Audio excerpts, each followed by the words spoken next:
Bentrok antar warga dan karyawan tambang batubara yang ada di Desa Paldas, Kecamatan Rantau Bayur, Kabupaten Banyuasin, Provinsi Sumsel akhirnya pecah.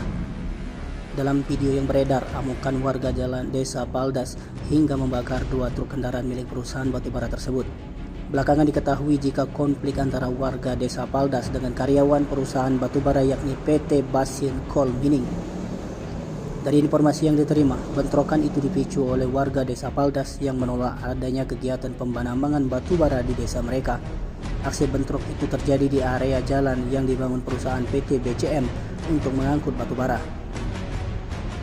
Bukan tak ada sebab.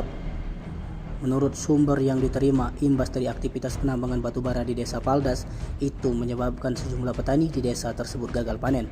Bahkan akibat penambangan batubara itu juga menyebabkan kerusakan lingkungan baik itu seperti pencemaran sungai dan Desa Paldas.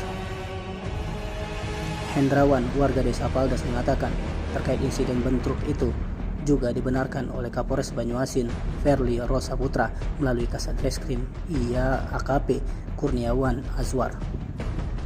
Menurutnya dalam insiden bentrok itu juga menyebabkan 2 kendaraan dibakar massal.